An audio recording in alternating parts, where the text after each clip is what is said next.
कैसे हैं बच्चों आप सब। मैं आनंद पांडे आप सबका स्वागत करता हूं हमेशा की तरह मैथ्स बोर्ड के आपके अपने इस परिवार में।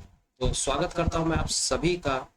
जैसा कि आप सबने थंबनेल में ऑलरेडी देख लिया होगा कि उत्तर प्रदेश दरोगा भर्ती 2023 जिसका कि नोटिफिकेशन कुछ ही समय में आ सकता है, मतलब आजकल लगा हुआ है। तो उत्तर प्रदेश दरोगा भर्ती की तैयारी के लिए मैथ्स बोर्ड पे एक फ्री सीरीज चलाई जा रही है, जिसमें कि हम प्रीवियस ईयर के क्वेश्चंस के बारे में पे बात करता हूँ। प्रीवियस ईयर कहने का मतलब जो सवाल 2021 में जो पूछे गए हैं, हम यहाँ पे उन सवालों के बारे में चर्चा करते हैं। ठीक है, तो थोड़ी देर के लिए मैं आपको बताना चाहता हूँ, ध्यान से मेरी बातों को सुनिएगा। जो भी बच्चे सबसे पहले इस चैनल पे आए तो बच्चों सब्सक्राइब जरूर कर लीजिएगा। ठीक है, सब्सक्राइब करके बेल आइकन जरूर क्या करते हैं प्रेस कर लीजिएगा और उसमें ऑल प्रेस कर दीजिएगा। ठीक है, ताकि जब भी इसकी वीडियोस आती रहे और वीडियोस लगातार आती भी रहेंगी, आपको इसके नोटिफिकेशन के बारे में पता चल सके। प्रीवियस ईयर क्वेश्चन कहने का मतलब कि हम 2021 में, आपको पता होगा कि यूपीएसआई का जो पेपर था 2021 में हुआ था, 12 नवंबर से शुरू हुआ था। 12 नवंबर के शिफ्ट, तीनों शिफ्ट का मैंने आपको बता दिया है। आज हम बात करेंगे 13 नवंबर 2021 के पहले शिफ्ट के पेपर के बारे में। ठीक है, इसे हम पार्ट बाय पार्ट करेंगे। अगर पहले पार्ट में नहीं होता तो हम उसको दूसरा पार्ट लाएंगे, लेकिन पूरा सवाल को डिस्कस करेंगे। तो समय को बिना जाया किए हुए अपने सवालों की तरफ हम रुख करते हैं। और अगर आप पहली बार अगर जुड़े हैं इस सेशन में, सब्सक्राइब जरूर कर लीजिएगा, ज़्यादा से ज़्यादा लोगों को शेयर करें। ठीक है, तो सबसे पहला सवाल आपके सामने ये देखिए। सवालों की भाषा बिल्कुल एकदम सरल, इंग्लिश और हिंदी दोनों में मिलेगा। उसके लिए बिल्कुल आप निश्चिंत रहें। कोई भी डाउट होगा बेझिझक कमेंट सेक्शन में करके पूछिए। Pipe A can fill a tank in 699 minutes और pipe B can fill the same tank in 1398 minutes. If both the pipes are open together, then how many minutes will it take to fill the empty tank? ये बेटा जितने भी सवाल है ये 2021 के पूछे हुए। तो कैसे करना है, बड़ा ही सिंपल सा है। पाइप वाला जब भी सवाल पूछे, एक बात याद रखे रहिए, जब कभी भी आपसे पाइप वाला सवाल पूछे, आप हमेशा दिमाग में याद रखिएगा, आपको अलग से कोई कॉन्सेप्ट नहीं लगाना है। ये पूरा का पूरा जो चैप्टर है वो टाइम एंड वर्क का ही एक एक्सटेंशन है। तो अगर आपको टाइम एंड वर्क अच्छे से आता है तो बड़ा आसानी से आप पाइप का भी कर ले जाएंगे। ठीक है, कैसे करना है देखो, ध्यान से सुनो। देखो ए के बारे में बोला जा रहा है कि ए कितने देर में फिल कर रहा है, 699 मिनट में। ठीक है, और बी पाइप जो है वो कितने देर में फिल कर रहा है, 1398 मिनट में। ठीक है, हम क्या करेंगे, इनका एल्सियम लेंगे। इन दोनों का बेटा एल्सियम लोगे तो आप सीधे सीधे बोलोगे कि 699 इंटू 2 करेंगे तो 1398 आता है। तो 1398 जो है ये हमारा हो जाएगा एल्सियम। और यही क्या होता है बच्चा, टोटल वर्क होता है। ठीक है, अब यहाँ बात करते हैं इनकी क्षमता के बारे में। तो क्षमता अगर देखेंगे 699 का 2 बार, 1398 का 1 बार, कोई दिक्कत की बात नहीं होनी चाहिए। ठीक है, तो हमने वर्क पढ़ा हुआ है, वर्क बराबर क्या होता है, एफिशिएंसी इनटू समय। क्या पूछा जा रहा है, कितने समय में खाली हुई टंकी को पूरा भर दिया जाएगा, कहने का मतलब ये है। तो समय बराबर बेटा क्या हो जाएगा, वर्क बाई एफिशिएंसी। ठीक है, वर्क कितना है 1398। ठीक है, डिवाइडेड बाई एफिशिएंसी, दोनों को जोड़ देंगे, 2 प्लस 1 कितना हो जाएगा प्यारे बच्चों, 3। सॉल्व कर देते हैं, 3 का 4 बार में 12, 1936 18, 1836 18, यानी कि 466 मिनट। बात समझ में आ रही है, इतना आसान था, सिंपल सा सवाल था। बढ़ते हैं अगले सवाल को। देखो अगला सवाल है परसेंटेज के ऊपर पूछा गया है। मैं एक बार चाहूंगा कि आप थोड़ा समय लेकर के इसको एक बार पढ़िए। ठीक है, और फिर खुद से सॉल्व करिएगा वीडियो को पॉज करके। ठीक है, तब तक मैं थोड़ा इंक चूज कर लेता हूँ।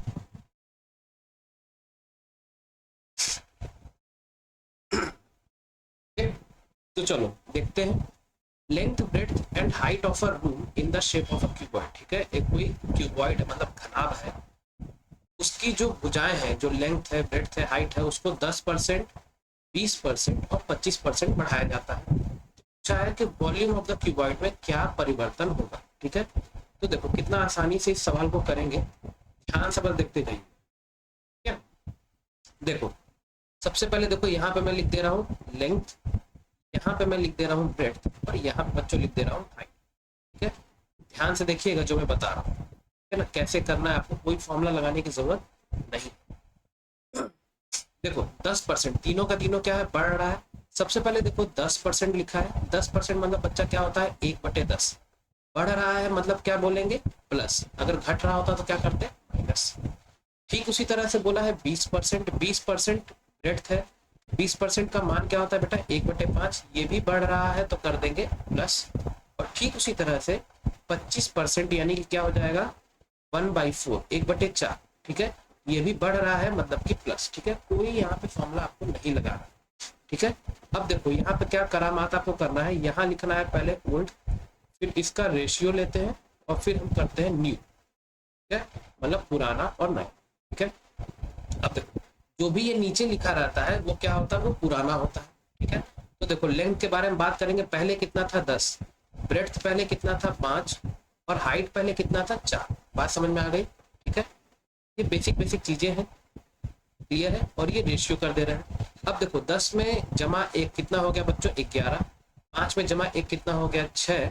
4 में जमा 1 कितना हो गया, 5। बात समझ में आ रही है। देख सकते हैं कि रेशियो के द्वारा कितने आसानी से चीजों को हम हल कर पाते हैं, कोई फॉर्मूला नहीं लगाना है। अब देखो जो चीजें कैंसिल हो रही है कैंसिल कर दो। ठीक है, ये देखो ये कितने बार में जाएगा, 2 का 2 बार में और 2 का 3 बार। क्या देख सकते हैं, अब कुछ भी कैंसिल नहीं होगा। तो इन तीनों को हम क्या कर देंगे, गुणा कर देंगे। तो 10 इंटू 2 कितना हो गया बेटा, 20। रेशियो 11 इंटू 3 कितना हो गया, 33। हमसे पूछा गया है कि कितना प्रतिशत चेंज होगा। चेंज कैसे होगा, पहले 20 था, अब कितना हो गया 33। क्या हो रहा है, बढ़ रहा है। कितना बढ़ रहा है, ये आप बोलेंगे सर ये बढ़ रहा है 30।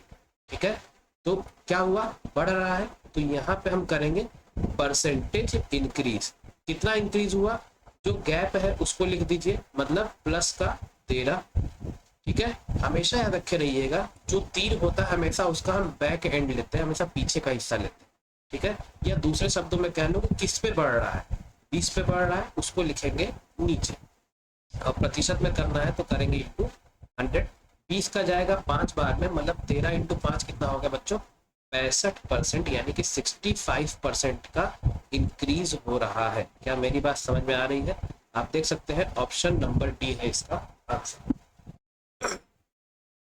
ठीक है, फॉर्मूले भी है इसके, आपने पढ़ा होगा सक्सेसिव का फॉर्मूला, जो परसेंटेज का फॉर्मूला होता है, उसके द्वारा भी मैं आपको बता देता हूँ, कोई टेंशन वाली बात नहीं है। लेकिन इस तरीके को आप नोट कर लीजिए। ठीक है, ये आपके पास रेशियो मेथड। ठीक है, दूसरा जो मेथड है वो है बच्चों सक्सेसिव, उसको भी मैं बताता हूँ, ध्यान से सुनो। ठीक है, इसका स्क्रीनशॉट ले लीजिएगा। अब मैं आपको दूसरा तरीका बता रहा हूँ, लेकिन बेस्ट जो रहेगा आपके लिए वो रहेगा ये जो तरीका मैंने बताया। ठीक है, चलो दूसरा देखो, हम जो बात कर रहे हैं वो हम बात कर रहे हैं सक्सेसिव वाला जो अपना फॉर्मूला है, हम उसके बारे में बात। ठीक है ना, ध्यान से देखो। देखो आपने बेटा पढ़ा होगा कि प्रतिशत चेंज जो होता है परसेंटेज के केस में, वो क्या होता है, a प्लस बी, ठीक है, plus a into B by 100, यही होता है। क्लियर है, ध्यान से देखना मेरी बात को। हमेशा इस चीज में याद रखना कि अगर बढ़ेगा तो हमें क्या लेना है, प्लस। अगर घटेगा तो हमें चीजों को क्या लेना होता है, माइनस। अब यहाँ पे आप देख रहे हैं कि तीनों चीजें क्या है, बढ़ रही है। ठीक है, मतलब 10% को हम लिखेंगे +10, 20% को हम लिखेंगे +20, 25% को हम क्या लिखेंगे, +25। ठीक है, परसेंटेज हटा देंगे क्योंकि ऑलरेडी ये परसेंटेज में आ रहा है और बढ़ रहा है, इसलिए हम प्लस प्लस लिखेंगे। ठीक है, अब ध्यान से देखो, सबसे पहले क्या करना है, आपको इसमें से किसी भी दो को पकड़ना है। मान लो मैंने 10 और 20 को पकड़ा, क्यों 2 को लेना है, 3 को नहीं ले रहे, क्योंकि यहाँ पे सिर्फ और सिर्फ 2 के लिए ही ये फॉर्मूला दिया। ठीक है, तो देखो 10 और 20 को करेंगे क्या हो जाएगा, ध्यान से देखो आपके सामने 10 + 20, ठीक है, +10 इंटू 20 बाई 100। बात समझ में आ रहा है। अब देखो इसको सॉल्व करेंगे बेटा, 0 से 0 कट गया, मतलब बचा कितना, 2। 10 + 20 हो गया 30, + 2 कितना हो गया, 32। मतलब इसका सक्सेसिव किए तो कितना आ गया, 32%। ठीक है, अब जो ये रह गया और ये जो बचा हुआ है, इन दोनों में अगेन यही चीज लगा देते हैं। ठीक है, तो अगेन यही चीज लगा देते हैं, क्या हो जाएगा, 32 + 20 + 32 इंटू 20, ठीक है, डिवाइडेड बाई 100। 20 का कितने बार में बेटा जाएगा, 20 का जाएगा 32 इंटू 25 है, 20 नहीं 25 है, ये बेटा यहाँ 25 होगा, ठीक है 25। 25 का जाएगा 4 बार में, 4 का जाएगा 8 बार में, 32 प्लस 25 कितना हो जाएगा 57, 57 प्लस 8 ये कितना हो जाएगा 65। मतलब अगेन जो आंसर आया कितना आया बच्चों 65%, और क्या है प्लस का साइन है, मतलब कि इंक्रीज होगा, जो कि है आपका आंसर ऑप्शन नंबर डी, ठीक है। तो बात समझ पा रहे हैं, इसीलिए मैंने बोला कि इसके पहले मैंने जो आपको तरीका बताया था रेशियो मेथड, वो बेस्ट तरीका रहेगा। हमेशा याद रखिएगा जब कभी भी अगर दो संख्याओं के बारे में, दो इकाई के बारे में बात किया जाएगा तो आप ये फॉर्मूला यूज करिए, और अगर दो से ज्यादा के लिए बोला जाएगा तो हमेशा आप क्या यूज करिए रेशियो मेथड। बात समझ में आ रहा है, ठीक है, सिंपल सा लॉजिक, ठीक है। बढ़ते हैं आगे अगले सवाल पर। चलो ये सवाल बहुत प्यारा है, बहुत अच्छा सवाल, ठीक है।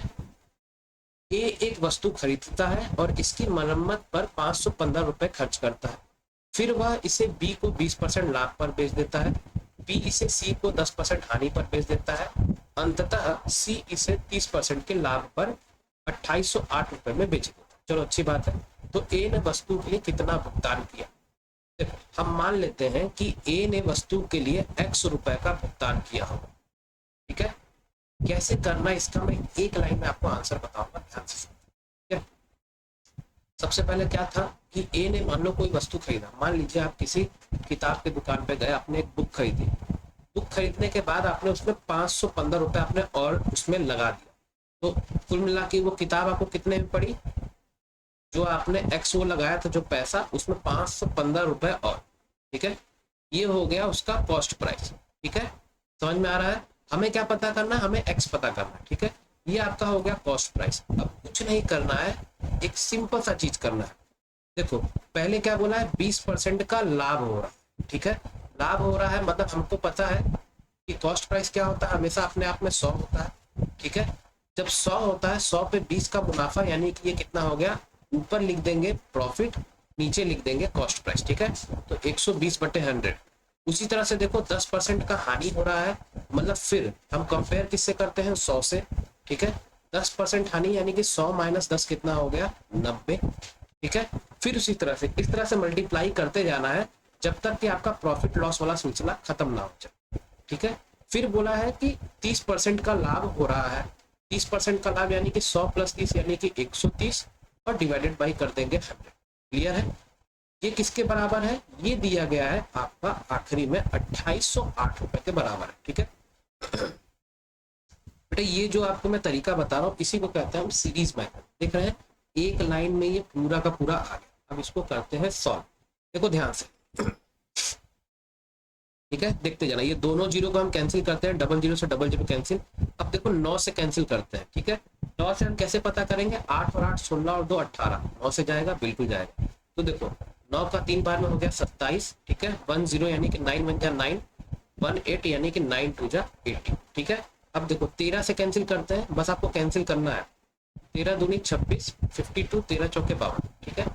जीरो से बेटा देखो जीरो कैंसिल कर देते हैं, मतलब 12 का कितने बार में जाएगा 2 बार। तो कुल मिला के राइट साइड में कितना बच गया 2, और इधर क्या रह गया आपका x प्लस 515, ये जो इसको हम ऐसे लिखे रहते हैं। अब यहाँ पे बचा क्या, ध्यान से देखना, यहाँ बचा ये 10 बचा और ये 100 बचा। 10 इंटू 100 कितना हो गया 1000, और 2 इंटू 1000 कितना हो गया 2000।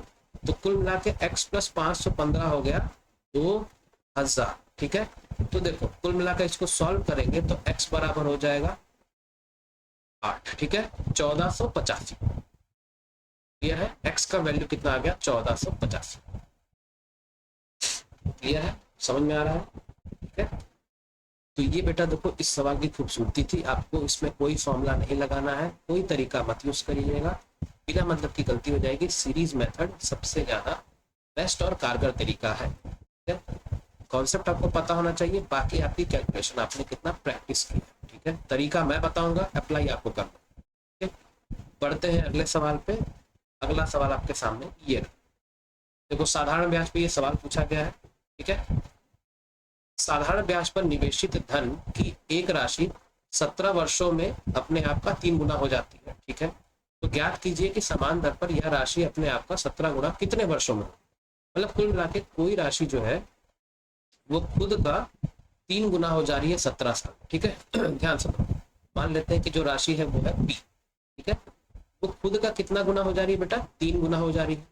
जब 3 गुना हो जा रही है तो दोनों के बीच का जो अंतर होगा उसी को हम क्या कहते हैं, साधारण ब्याज। ठीक है, तो देखो यहाँ पे मैं लिखता हूँ सिंपल इंटरेस्ट और यहाँ पे मैं लिखता हूँ समय। ठीक है, ध्यान से देखिएगा, तो पी और 3P का अंतर कितना हो गया बेटा, 2P। ये प्रिंसिपल होता है और ये क्या होता है, अमाउंट, मिश्र धन। दोनों के बीच का अंतर क्या हो गया, ब्याज। मतलब ब्याज अपने पास कितना आया, 2P। और ये होने में बच्चों कितना समय लग रहा है, 17 साल। यही ना दिया है, 17 साल। ठीक है, अब पूछ रहा है कि how many years will it become 17 times of itself at the same rate.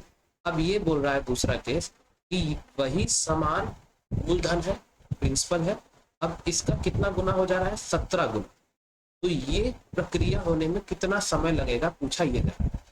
फिर वही चीज सिंपल इंटरेस्ट बेटा कितना हो जाएगा, दोनों के बीच का अंतर कितना है, 16P होगा। क्लियर है, 16P। अब हमें बताना है कितना समय होगा, हमें यहाँ पे समय बताना है। देखो 2 से 16 हमें पहुंचाना है, किससे मल्टीप्लाई करना पड़ेगा, 8 से। तो सेम वही चीज यहाँ पे भी आप 8 से मल्टीप्लाई कर दो, तो 17 इंटू 8 करोगे बेटा, आ जाएगा बड़े प्यार से 136 और यही हो जाएगा आपका आंसर। ठीक है, ऑप्शन नंबर डी होगा आपका। क्लियर है, समझ पा रहे हैं। ठीक है, अच्छे तरीके से देख लीजिए, जहां भी डाउट होगा बेझिझक पूछिए। चलो अगले सवाल की तरफ रुख करते हैं। बेटा ये सब जो सवाल है ये सब उड़ाने वाले सवाल है मैं आपसे, ठीक है, इन सब सवालों में कोई दम नहीं है। लेकिन मैं ये चाहूंगा कि एक बार आप वीडियो को पॉज करके खुद से इसको सॉल्व करिए। ठीक है, देखो इसका मैं आपको एक सिंगल लाइन का तरीका बताऊंगा। ठीक है, बोला क्या गया, देखो पूरा सवाल भी नहीं पढ़ना, ठीक है ना।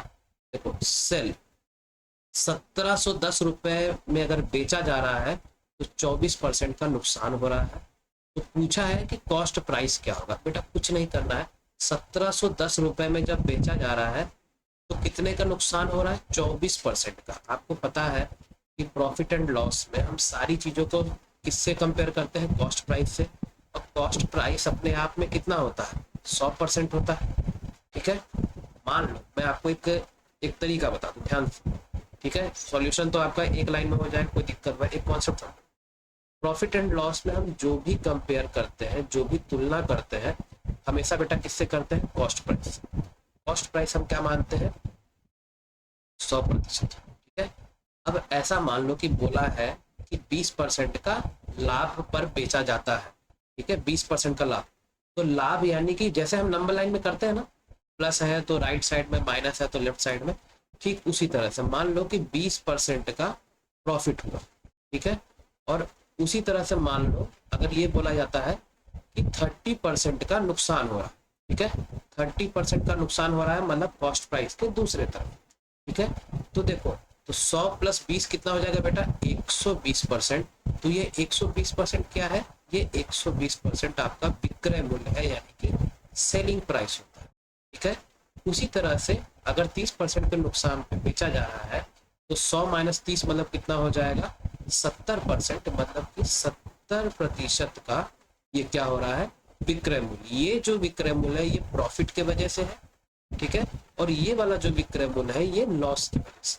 ठीक है, तो सेम वही फंडा यहाँ पे है कि 1710 रुपए में बेचा जा रहा है तो 24% का नुकसान हो रहा है। 24% का नुकसान मतलब कि सीधे सीधे 100 से माइनस करो, 100 माइनस 24 करोगे कितना आ जाएगा, 76। मतलब ये जो 1710 है ये 76% का वैल्यू दे करके रखा है। ठीक है, हमें पता क्या करना है, हमें पता करना है कॉस्ट प्राइस। कॉस्ट प्राइस यानी कि 100% का मान पता करना है। तो कुछ नहीं करना है, एक बात याद रखे रहो, जो भी दिया रहता है उसको हम नीचे लिखते हैं। ठीक है, और जो पता करना होता है उसको हम यहाँ बगल में लिखते हैं। ठीक है, ऊपर में।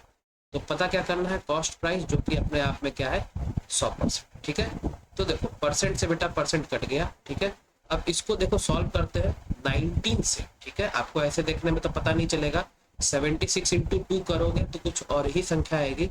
लेकिन अगर आप करते हो इसको कुछ और तरीके से, देखो ध्यान से मैं यहाँ लिख दे रहा हूँ ताकि आपको कंफ्यूजन ना हो। परसेंट से परसेंट कट गया था, 19 का 4 बार में करेंगे 76 आएगा, और 19 का 9 बार में करेंगे तो 171 आएगा, और ये 0 का 0 रहने देते हैं। ठीक है, अब देखो 18 से नहीं जाएगा ये। ठीक है, इसको ऐसे सॉल्व करते हैं, 2 2 जा 245 जा। ठीक है, और 2 का कितने बार में बेटा 50 बार में। ठीक है, तो 5 5 जा 25, 2250 रुपए जो होगा ये आ जाएगा क्रय मूल्य। क्लियर है, ये क्या आ जाएगा क्रय मूल्य। अगर होता मैं अगर आप चाहता मैं डायरेक्टली आपको इतना ही बता करके मैं आगे चल जाता। ठीक है, लेकिन कॉन्सेप्ट क्या है वो मैं आपको यहाँ पे बताया हूँ। अगर आपको प्रॉफिट एंड लॉस अगर अच्छे से नहीं पता है तो उस सिलसिले में मैंने आपको ये कॉन्सेप्ट बताया। ठीक है, अदरवाइज अगर आपको पता है तो डायरेक्टली आप इस तरह से कर सकते हैं। चलो बढ़ते हैं अगले सवाल पे।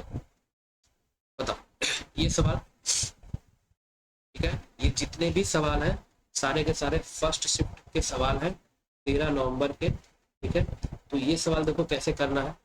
कुछ नहीं, रूट एक्स इंटू 123 बराबर ये ब्रैकेट दिया इंटू 11।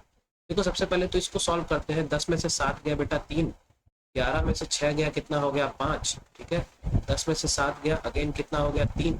ठीक है, फिर 3 में से 2 गया 1, 2 में से 2 कुछ। ठीक है, 1353 इंटू 11। ठीक है, अगर आपने 11 से, अब देखो यहाँ पे ये जो चीज है, यहाँ पे ये चीज आप तभी कर पाएंगे जब आपको 11 का डिविजिबिलिटी पता। ठीक है, खैर रहने देते हैं, ऐसा करते हैं 3 हो जाएगा 4, खैर नहीं कोई नहीं, सॉल्व ही करते हैं पूरा। देखो अब यहाँ बात करते हैं 11 के डिविजिबिलिटी के बाद। देखो क्या हो जाएगा, अगर आपने 11 का डिविजिबिलिटी पढ़ा है तो अच्छी बात है, नहीं पढ़ा है तो मैं बताता हूँ, एक लाइन आपको बताऊंगा ध्यान से सुनो। जैसे देखो यहाँ पे 1353 इंटू 11 हमको करना है, और यहाँ पे बेटा क्या है रूट एक्स इंटू 123, उसको ऐसे रहने देते हैं। देखो करना क्या है बेटा 123, ऐसा करते हैं इसको डिवाइड करके देखें क्या, एक सेकंड रुकना, 1353। ठीक है, अगर इसको 123 से हम डिवाइड करेंगे तो देखो बेटा क्या आ जाएगा, 5 में से 3 गया 2, 3 में से 2 गया 1। ठीक है, ये तो सीधे सीधे कैंसिल हो जा रहा है, तो 123 का 123। ठीक है, ये आपके पास आ गया कैंसिल होकर के। ठीक है, तो 123 बेटा ये सीधे सीधे कितने बार में कैंसिल करेगा 11 बार में, मतलब रूट एक्स का वैल्यू यहाँ पे सीधे सीधे कितना हो गया 11 इंटू 11 मतलब 121। लेकिन हमें पूछा क्या गया है, हमसे पूछा गया है एक्स का वैल्यू। तो एक्स का वैल्यू क्या आ जाएगा प्यारे बच्चों 121 का स्क्वायर, यानी कि स्क्वायर करके आप देख लेंगे तो ये क्या आ जाएगा 14641। और मेरी बात ध्यान से सुनना, अगर आपको स्क्वायर निकालना नहीं भी पता है तो कोई जरूरत नहीं है, आप बस यहाँ पे देखो इकाई अंक देखो। ठीक है, इकाई अंक देखो, 1 का स्क्वायर करोगे तो आपको आखिरी में क्या मिलेगा 1 ही मिलेगा। ठीक है, तो आखिरी में 1 किस में है, मात्र एक ऑप्शन में, ऑप्शन नंबर बी में। तो आपको पूरा सॉल्व करने की जरूरत नहीं है। और बाकी रही बात, अगर 1 ऑप्शन 2 3 में अगर दे करके रखा रहता तो आपको ये निकालना होता, तो स्क्वायर्स को ले करके मैं आपसे स्क्वायर निकालना और क्यूब निकालना, ये सब का जो शॉर्ट ट्रिक है ये मैथ्स बोर्ड पे ये मैंने बताया हुआ है बहुत अच्छे तरीके से। ठीक है, तो इसको आप उसमें ऑप्शन में टाइप करके आप देख सकते हैं, आसानी से आपको चीजें मिल जाए। ठीक है, चलो आगे बढ़ते हैं, आसान सा सवाल था वैसे ये। चलो बताओ अगला सवाल। A boat goes 140 km upstream in 28 hours and a distance of 203 km downstream in 29 hours. Speed of boat in still water बताना। देखो बातों को ध्यान से सुनिएगा, आपको बस फोकस रखना है कि आपको पता क्या करना है। ठीक है, हमें बताना है speed of boat still water, मतलब शांत जल में हमें प्रवाह का बताना है स्पीड क्या हो। बेटा याद रखे रहेंगे, आपको ये चीज पता होनी चाहिए कि speed of boat in still water, ठीक है, हम एक्स से अगर डिनोट करते हैं तो इसको हम क्या लिखते हैं u प्लस वी बाई 2। ठीक है, एक्स क्या होता है, एक्स होता है speed of boat in still water. ठीक है, ये स्टिल वाटर मतलब शांत जल का स्पीड होता है। ठीक है, ये जितना भी मैं चीज लिख रहा हूँ वो क्या होता है बेटा स्पीड। ठीक है, यू क्या है, यू है डाउन स्ट्रीम। ठीक है, मतलब धारा की दिशा में जो चाल होती है ये डाउन स्ट्रीम स्पीड होती है। और v क्या है बच्चों, v होती है अप स्ट्रीम स्पीड, मतलब धारा के विपरीत में जो प्रवाह है उसकी चाल। ठीक है, अब देखो डाउन स्ट्रीम बेटा कितना दिया हुआ है, देखो distance of 203 kilometre down stream in 29 घंटे। ठीक है, तो देखो डाउन स्ट्रीम मतलब यू से 203 किलोमीटर इन 29 घंटा। ठीक है, सॉल्व करोगे तो देखो ध्यान से, 7 से करेंगे तो क्या सीधी सीधी जाएगा, 7 9 जा 63, 6 7 2 जा 14 20, बिल्कुल ठीक है, ये आपका 7 बार में जाएगा। और अप स्ट्रीम के बारे में बात करेंगे, मतलब डिस्टेंस अपॉन टाइम होता है, तो 140/28। ठीक है, तो 14 का 10 बार में, ठीक है, और 14 का कर देंगे 2 बार में, 2 का कितने बार में जाएगा, 5 बार में, मतलब ये हो गया 5। तो 7 और प्लस 5 कितना हो गया बेटा, 12, 12/2 कितना हो गया, 6, और ये हो गया आपका शांत जल का प्रवाह। ठीक है, शांत जल का प्रवाह। अगर मान लीजिए अगर यहाँ पे ये पूछा होता कि स्पीड ऑफ करंट बताइए, तो y का फॉर्मूला बेटा क्या होता है, u minus v by 2, down stream minus up stream बटे 2। डाउन स्ट्रीम बेटा कितना आ गया, 7, 7 माइनस 5 कितना हो गया, 2, तो 2/2 बेटा कितना हो जाता, 1। तब आपका आंसर ये देख सकते हैं। तो ऑप्शन में वो भी दिया हुआ है, तो आपको कॉन्सेप्ट बहुत अच्छे तरीके से क्लियर रखना जरूरी है। ठीक है, ये हो गया आपका आंसर। एक बार बच्चों कमेंट कर दीजिएगा कि आपको सेशन कैसा लग रहा है, समझ में आ रहा है कि नहीं। ठीक है, इसी तरह से सेशंस लगातार चलते रहेंगे। अगला सवाल आपके सामने ये है, देखो इस तरह के सवाल भी पूछ लिए जाते हैं एग्जाम में। ठीक है, 2 अलार्म घड़ियां हैं। ठीक है, एक बार सवाल आप पढ़ लीजिए।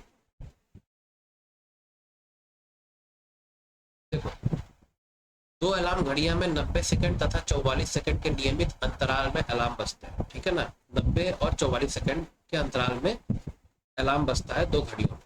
यदि वे पहली बार 6 बजे शाम में बजते हैं तो वे अगली बार एक साथ कब बजे, ठीक ना, मतलब एक बार पहली बार जब वो एक साथ बजते हैं तो उस समय शाम के 6 बज रहे थे, तो अगली बार वो कब बजेंगे बेटा, जब कभी भी।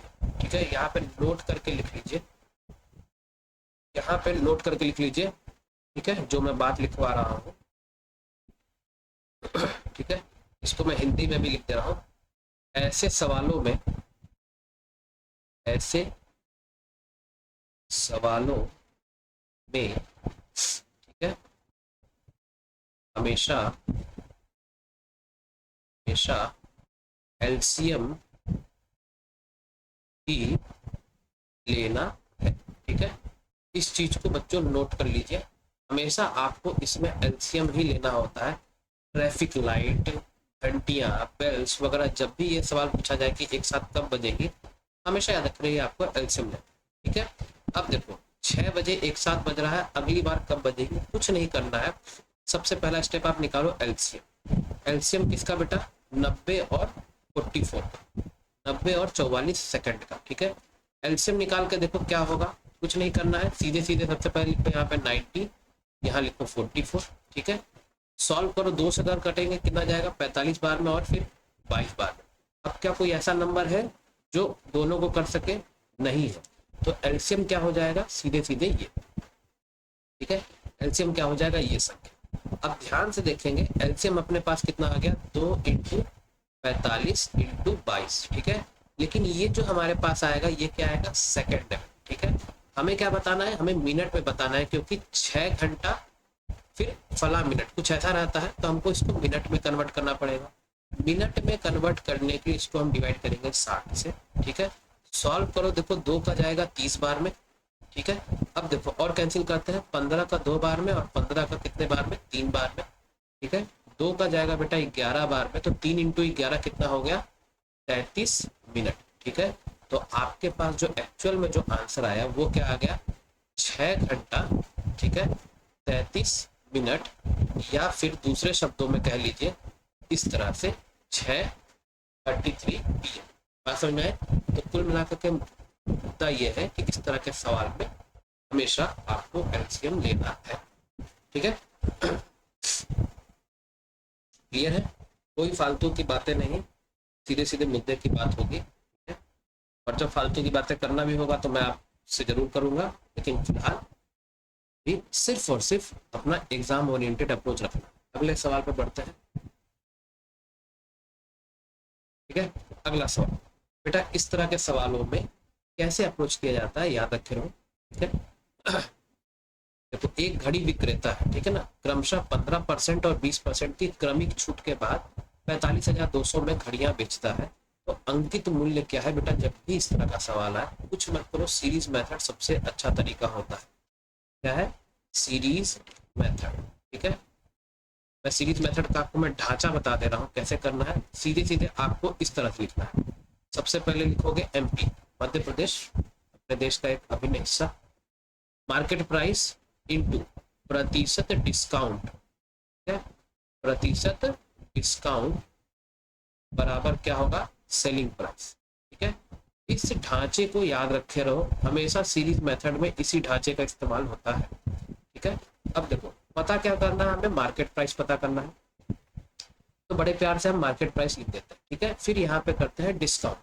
हमेशा याद रखे रहो, हम तुलना करने के लिए क्या मान के चलेंगे? 100। ठीक है, क्योंकि मार्केट प्राइस अपने आप में क्या होता है? 100%। ठीक है, अब बोला है कि सबसे पहले कितने का डिस्काउंट दे रहा है? 15% का। तो 100 माइनस 15 कर दो, कितना हो गया? 85। ठीक है, 85। फिर उसके बाद यहाँ पे लिखना है अगेन 100। ठीक है, ऐसा नहीं कि 100 माइनस 85 करके फिर यहाँ 85 लिखो, नहीं, यहाँ पे हमेशा 100 लिखना है। ठीक है, फिर 100 में से 20 माइनस कर दो। ठीक है, पहला डिस्काउंट तो 15% का था, 85 हो गया। दूसरा 20% का डिस्काउंट है, तो 100 माइनस 20 बेटा कितना हो गया? 80। ठीक है, और ये बेटा किसके बराबर हो जाएगा? ये हो जाएगा आपका सेलिंग प्राइस के बराबर, जो कि दिया गया है 45,220। ठीक है, 45,220। ठीक है, अब इसको आपको क्या करना है? इसको आप चाहे तो सॉल्व कर सकते हैं। ठीक है, चलो देखो इसको सॉल्व करता हूं मैं। जीरो से बेटा जीरो कट गया। ठीक है, अब देखो यहाँ पे 17 से देखते हैं। देखो 17 का 5 बार में फिर देखो ये 4522। ठीक है, 17 से कैंसिल करके देखें, क्योंकि ये 17 से सीधे सीधे कैंसिल हो गया था। 4522। ठीक है, 17 से 17 का 2 बार में करेंगे कितना हो गया? 34। ये 5 में से 4 में 3 1, 112। 17 का 6 बार में 6 7 जब 42 4, 6 4 10, 102, मतलब ये हो गया 102। तो 17 का 6 बार में 102। ठीक है, तो देखो ये आपका हो जाएगा सीधे सीधे, आप देख रहे हैं 17 का 5 बार में 85, और ये हो जाएगा 17 का 2660 बार में हो जाएगा आपका ये पूरा का पूरा कैंसिल। ठीक है, अब देखो इसको फर्दर कैंसिल कर देते हैं बेटा। 5 का जाएगा 2 बार में, 2 का जाएगा बच्चा 4 बार। ठीक है, तो कुल मिलाकर के अपने पास जो आ जाएगा, ये मैं आपके सामने ही बेटा सॉल्यूशन किया हूँ, 2660 इंटू 100 बटे 4। ठीक है, सॉल्व कर देते हैं। 4 6 जा 24, 26, 4 6 जा 24, 20, 4 5 जा 20। ठीक है, मतलब 66,500 रुपए हो जाएगा अपने पास market price, option number D. ठीक है, कुल मिलाकर के जो इसका जो ढांचा है, जो सीरीज मेथड में जो यूज होता है, हमेशा बेटा आपको यही करना है, और फिर उसके बाद आपकी है कैलकुलेशन, बस उसके अलावा आपको कुछ नहीं करना है। ठीक है, अगले सवाल की तरफ बढ़ते हैं। देखो इस तरह के सवालों में भारी दिक्कत होती है कई सारे बच्चों को, बहुत सारे बच्चों को एक अच्छी खासी दिक्कत होती है जब भी इस तरह का सवाल पूछा जाता है। सबसे पहले मैं आपको सवाल पढ़ के बताता हूँ, फिर उसके बाद इसका एक बड़ा एक बेजोड़ सा तरीका बताऊँ। ठीक है, सुनो, एक संख्या को 645 से विभाजित करने पर 40 शेषफल रहता है। इसी संख्या को 43 से विभाजित करने पर शेषफल क्या होगा? बेटा जब कभी भी आज के बाद जीवन में कभी भी इस तरह का सवाल पूछे, आपको बस एक तरीका लगाना जो मैं बता रहा हूँ। ठीक है ना, ध्यान से सुनो। हमने एक चीज पढ़ा है कि नहीं, आपने बचपन में पढ़ा होगा, डिविडेंड बराबर क्या होता है? डिविडेंड बराबर होता है डिवीजन इंटू कोशेंट। ठीक है, इंटू कोशेंट प्लस रिमाइंडर, ये पढ़ा हुआ है हमने। ठीक है, अब देखो a number when divided by 645, मान लेते हैं कि जो नंबर है, जो संख्या है वो क्या है? n। ठीक है, बोला जा रहा है कि 645 से डिवाइड किया जाता है, तो डिवीजन अपना कितना हो गया प्यारे बच्चों? 645। ठीक है, कोशेंट का हमको पता नहीं है। ठीक है, तो कोशेंट को हम मान लेते हैं q, तो इंटू कर देते हैं q प्लस रिमाइंडर, शेषफल दिया गया है 40। ठीक है, यही दिया गया है, तो आपके पास जो नंबर आया वो क्या आया? 645 q प्लस 40। तो यही पूछा जा रहा है कि what will be the remainder when the same number is divided by 43। अब इसी संख्या को, किसी n को अगर आप 43 से डिवाइड करते हैं तो हमें रिमाइंडर क्या मिलेगा, पूछा ये जा। बस एक बात बेटा याद रखना कि ये जो Q है, Q की वैल्यू को आपको बेटा क्या पुट कर देना है, 1। मैंने क्या बोला, Q को आपको क्या पुट कर देना है, 1 पुट कर देना है बस, ठीक है। और फिर आपको आप देखेंगे आपका करिश्मा, ठीक है। Q की वैल्यू 1 पुट करोगे, क्या आ जाएगा 645 प्लस 40। सॉल्व करें कितना हो जाएगा, 5, 4 और 4 8, ये कितना हो गया 685। मतलब n, मतलब संख्या जो है वो कितनी हो गई 685। क्लियर है। अब क्या करना है, कुछ नहीं, सवाल खत्म। अब बोला है कि इसी नंबर को 43 से डिवाइड करने पे क्या आएगा। बेटा तो इतने तो हम सब होशियार है ही, आसानी से निकाल सकते हैं। 685 को 43 से डिवाइड कर दो। 43 का एक बार में कितना जाएगा प्यारे बच्चों, 43, ठीक है। 8 में से 3 गया 5, 6 में से 4 गया 1, 6 में से 4 गया 2, ठीक है। और ये हो गया, मान लो कि 5 3 जा 15, 5 4 जा 20, ठीक है। हाँ ये देखो 5 से करते हैं, 5 3 जा हो गया 15, 5 4 जा 20 यानी कि 21। सॉल्व करेंगे 5 में से 5 जीरो, यानी कि रिमाइंडर बच्चों कितना आ गया 40, ठीक है। तो ये आपके पास जो आंसर आ गया वो हो गया बेटा 40, ठीक है। फिर से मैं बता दे रहा हूँ, ठीक है। 10 सेकंड में अपने आप सारी चीजें रिकॉल हो जाएगी। मैंने क्या बोला, जब भी इस तरह का सवाल आए तो आपको जो एक ही तरीका ये लगाना जो मैं बता रहा हूँ, ठीक है। डिविडेंड बराबर divisor into quotient plus remainder. हमने मान लिया कि संख्या क्या है n, डिवीजर दिया गया है 645, क्वोशिएंट मान लिए q, रिमाइंडर कितना है 40, ये हमने मान लिया, ठीक है। अब आपको पता है बेटा कि आपको संख्या अगर पता चल जाए तो आपका काम बन जाएगा, शेषफल आप निकाल सकते हैं। तो हमने क्या किया कि Q के वैल्यू हमने रख दिया 1, ठीक है। Q का वैल्यू 1 ही रखिएगा, ठीक है। 1, क्योंकि Q का जो वैल्यू होता है क्वोशिएंट, वो या तो 1 होता है, 2 होता है, 3 होता है, इस तरह से आगे, मतलब नेचुरल नंबर्स, ठीक है। बात समझ में आ रहा है। तो हमने 1 रख दिया ताकि कैलकुलेशन छोटा रहे। सॉल्व किए 685 आया, इसको 43 से डिवाइड कर दिया, अपना आ गया आंसर 40। क्लियर है। आई होप आप सबको समझ में आ गया होगा। आसान सवाल था, आज के बाद आइंदा कभी गलती ना करिए, ठीक है। अगला सवाल, ठीक है। चलो देखो इस सवाल को कैसे करना है, ठीक है। बल्कि ऐसा करते हैं, इस सवाल को मैं, जैसा कि हर बार मैं बोलता हूं कि ये नहीं, बल्कि सवाल को करवा ही देते हैं, टास्क नहीं देते हैं, ठीक है। एक सेकेंड, चलो बताओ। A train started from station A and proceeded toward station B at a speed of 208 kilometre प्रति घंटा, ठीक है। 45 मिनट लेटर, ठीक है। सुनना ध्यान से। एक रेलगाड़ी स्टेशन ए से स्टेशन बी की ओर 208 किलोमीटर प्रति घंटा की चाल से चलना आरंभ करती है, ठीक है। मतलब कुल मिला के स्टोरी अच्छे से सुनना। ए से लेके बी तक के बारे में बात हो रहा है। ये मान लेते हैं ए है और ये मान लेते हैं प्यारे बच्चों बी, ठीक है। बोला क्या है, ए से बी की तरफ कोई रेलगाड़ी है, वो 208 किलोमीटर प्रति घंटा की चाल से चल रही है। अच्छी बात है।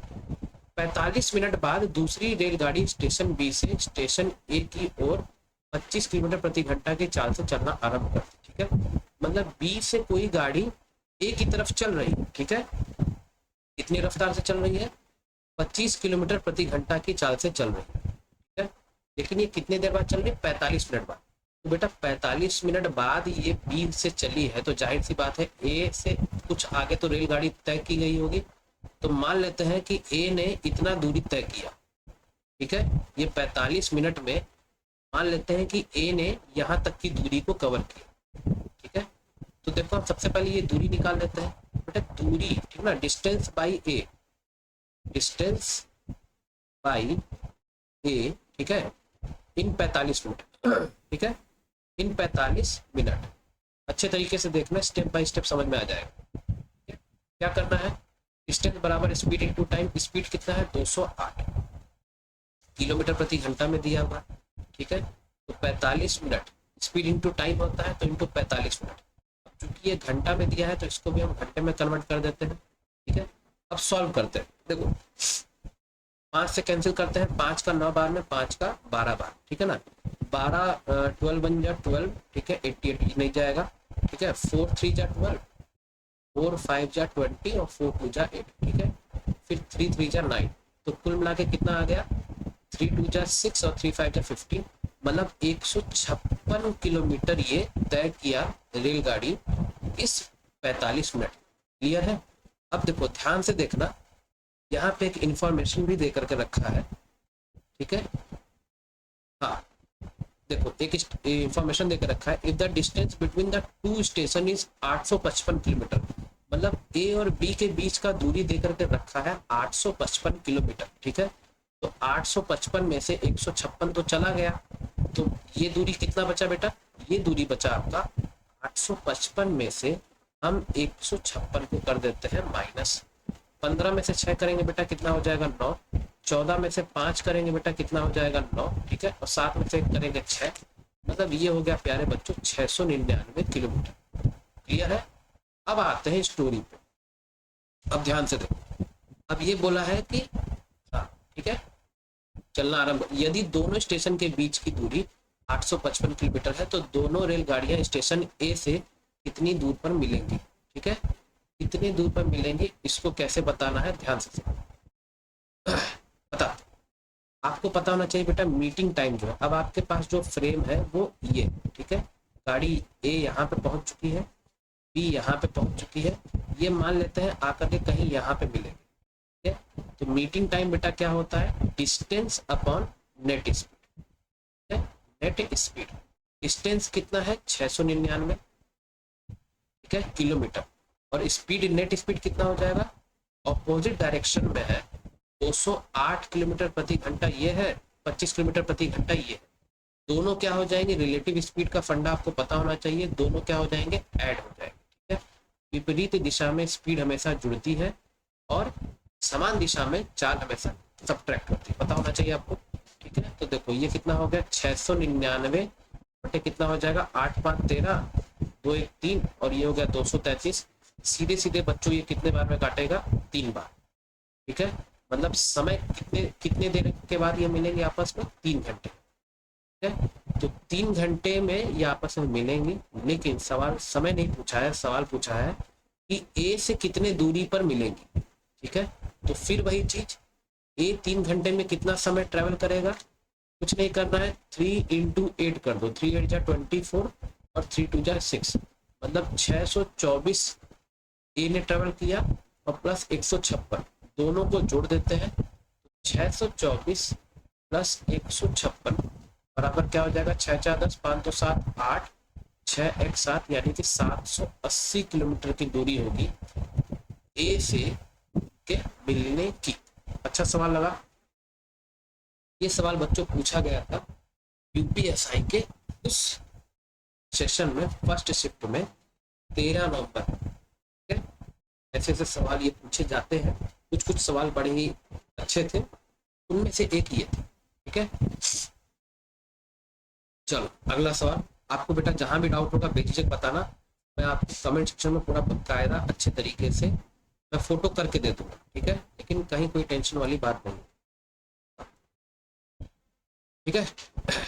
देखो ये सवाल बेटा बहुत ही आसान सा है, इसको कैसे करना है देखो। एक तो अपने पास तरीका हो गया बेटा, बेसिक तरीका, ठीक है ना? पहले एक बार सवाल पढ़ देते हैं। ये 10% साधारण ब्याज पर एक्स को इतना रुपए का एक हिस्सा उधार देता है, शेष हिस्से को 5% साधारण ब्याज पर वाई को उधार देता है, 4 वर्ष के बाद उसे कुल इतना रुपए प्राप्त होता है, तो फिर वाई को कितनी राशि उधार दी गई? यूपीएसआई ये 12 नंबर का। अच्छा ये पिछले सेशन में ये मैंने छोड़ा हुआ था, मैंने आपको बोला था टास्क के लिए, लेकिन किसी ने कमेंट नहीं किया, खैर कोई बात। देखो पहला हम बात करते हैं बेसिक तरीका, ठीक है? सबसे पहले हम बात करते हैं बेसिक मेथड के बारे में। स्टोरी क्या है कुल मिलाकर के ये याद रख रहा हूँ, 26,200 रुपए, ठीक है ना? दो लोगों को दिया जा रहा है, एक्स और वाई को, ठीक है? एक्स को दिया जा रहा है 10% पे, वाई को दिया जा रहा है कितने पे? 5%, ठीक है? फिर ये बोला जा रहा है कि आपको बताना है कि वाई को कितना पैसा दिया गया, हमें बताना है कि वाई को कितना पैसा दिया गया, ठीक है? हम मान लेते हैं कि वाई को टी पैसा दिया गया, ठीक है? हम मान लेते हैं कि वाई को टी पैसा दिया गया, ठीक है?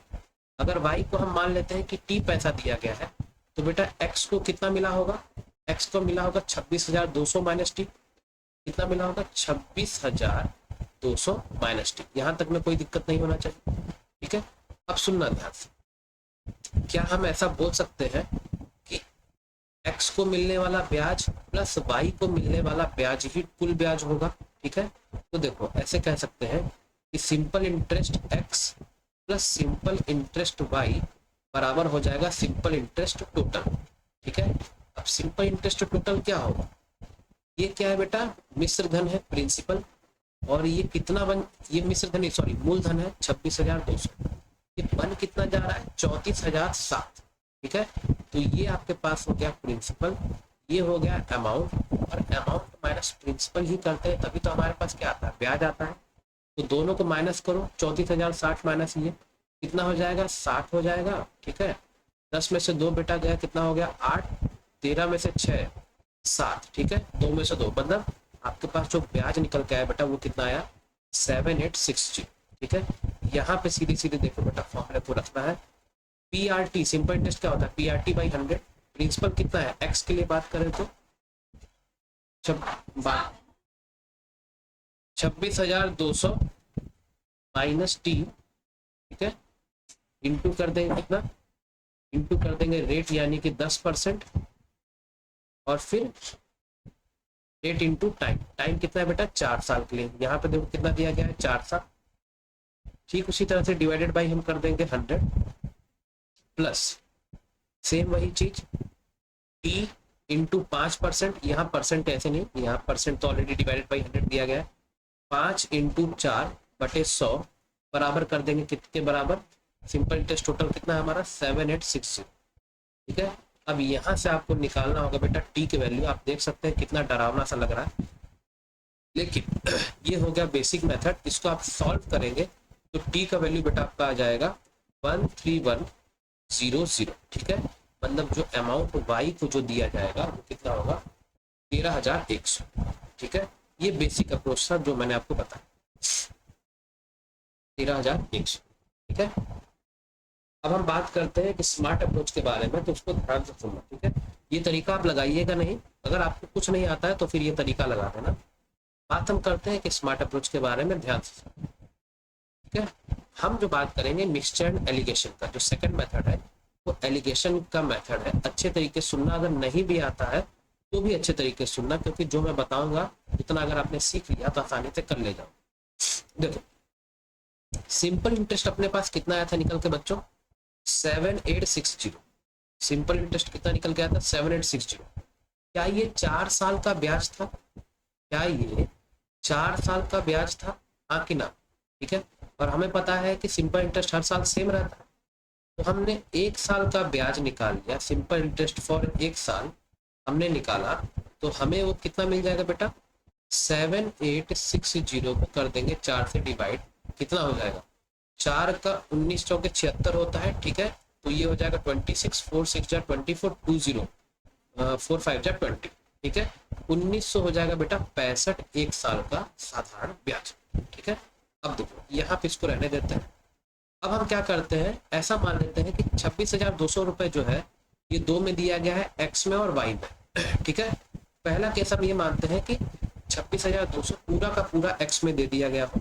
ठीक है, तो जब एक्स के लिए बात करते हैं, ठीक है, और हम 1 साल के लिए निकालेंगे, क्यों, क्योंकि यहाँ हम 1 साल के लिए बात कर रहे हैं, तो सिंपल इंटरेस्ट बेटा क्या हो जाएगा, अगर पूरा का पूरा 26,200 हम एक्स को दे देते हैं तो ये हो जाएगा 26,200 इंटू रेट। ठीक ना, रेट कितना है बेटा एक्स को मिलने पे रेट कितना है 10% इंटू 1 ईयर। ठीक है, इंटू 1 ईयर डिवाइडेड बाई 100। ठीक है, सॉल्व करेंगे, 00 से 00 हट गया, मतलब 2620।